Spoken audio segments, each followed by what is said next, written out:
Assalamualaikum warahmatullahi wabarakatuh. Perkenalkan, nama saya Widya Suja. Di sini saya akan mempresentasikan hasil dari proposal mandiri kami yang berjudul Pembenihan ikan nila merah dengan sistem resikurlasi. Nah, di sini saya akan menjelaskan tentang proses produksinya. Nah, di sini ada lokasi usaha. Kegiatan pemeliharaan dan usaha benih ikan nila dilaksanakan di kolam praktik Politeknik Negeri Lampung. Lokasi produksi ini dipilih karena telah memenuhi dan sesuai kriteria lokasi yang baik untuk melakukan usaha produksi benih ikan ini dengan kondisi dan daerah sekitar yang tidak terlalu ramai dan juga lokasinya juga dekat dengan kami. Cara kerja sistem atau RAS, limbah dari sisa pencernaan makhluk hidup didaur ulang oleh sistem alam menjadikan siklus bumi yang self-sustaining. Siklus ini disebut juga siklus nitrogen karena melibatkan senyawa nitrogen itu sendiri. Nah, siklus itulah yang dicoba dimodelkan oleh sistem resikurlasi. Nah, maksudnya di sini adalah sistem budidaya ikan secara intensif dengan menggunakan infrastruktur yang memungkinkan pemanfaatan air secara terus-menerus atau resikurlasi air. Jadi, kami itu menggunakan atau pemanfaatan kembali air kolam itu tanpa mengganti-ganti air tersebut. Perencanaan produksi. Aspek produksi berkaitan dengan rencana produksi yang akan dilaksanakan. Prosedur merupakan cara kerja dari suatu pengorganisasian yang ada agar pelaksanaan usaha ini menjadi lebih efektif dan efisien. Ruang lingkup manajemen produksi. 1. Keputusan atau kebijakan mengenai desain. Penentu desain dari produk yang akan dihasilkan, lokasi dan tata letak, kegiatan pengadaan yang akan diperlukan. 2. Keputusan atau kebijakan perbaikan terus-menerus dari sistem operasi. Nah, maksudnya di sini adalah keputusan jadwal produksi yang telah ditentukan atau diserahkan masuk ke subsistem pengolahan. Nah, yang ketiga itu ada keputusan atau kebijakan mengenai proses transformasi atau operation.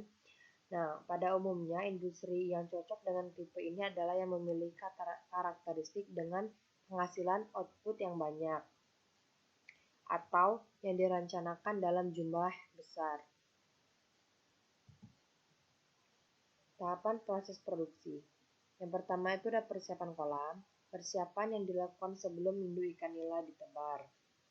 Nah, dalam persiapan kolam ini yaitu melakukan penyerapan tanah atau persiapan-persiapan lainnya. Nah, pada persiapan kolam ini menggunakan dua tipe kolam, yaitu kolam pemeliharaan induk ikan nila atau disebut dengan pendederan. Nah, yang kolam kedua itu adalah kolam pemeliharaan benih ikan nila atau sering disebut dengan pemijahan. Nah, peralatan merupakan salah satu sarana sebagai pembantu atau penunjang tujuan yang akan dilaksanakan. Nah, peralatan yang dibutuhkan itu ada ember, selang, serokan, jaring paranet, dan lain sebagainya. Nah, yang ketiga itu penebaran induk. Induk ikan nila yang akan ditebar terlebih dahulu diseleksi berdasarkan morfologi dan jenis kelaminnya. Nah, habis itu ditimbang untuk menentukan bobot dan seberapa banyak pakan yang akan diberikan. Nah, untuk benih itu sendiri harus menggunakan induk yang berkualitas dan bersertifikat agar menghasilkan telur yang banyak. Nah, keempat itu ada pemberian pakan. Pakan yang diberikan harus memperhatikan kualitas dan kuantitasnya. Untuk pakan itu sendiri diberikan selama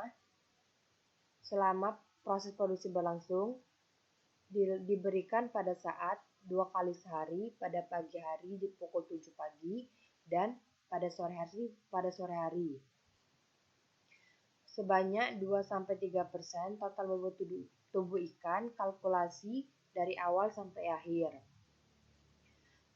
Yang kelima itu ada pengolahan kualitas air. Pengolahan kualitas air dilakukan dengan cara pemberian aerasi.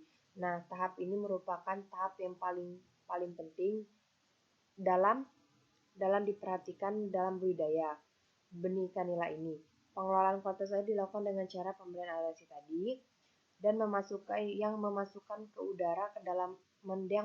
udara ke dalam air sehingga terdifusi ke dalam air dan kandungan oksigen terlalu menjadi meningkat. Pemeliharaan dan pemanenan larva. Nah, proses pemeliharaan hingga benih dapat dipanen membutuhkan waktu selama 13-14 hari. Proses pemanenan dan dilakukan dengan cara diserok. Habis itu ikannya dimasukkan ke dalam bak yang telah berisi air secukupnya. Nah, setelah itu baru dihitung berapa jumlah larva yang kita dapatkan selama proses produksi berlangsung. Baiklah, sekian presentasi dari saya. Apabila ada kesalahan saya mohon maaf. Saya akhiri. Wassalamualaikum warahmatullahi wabarakatuh.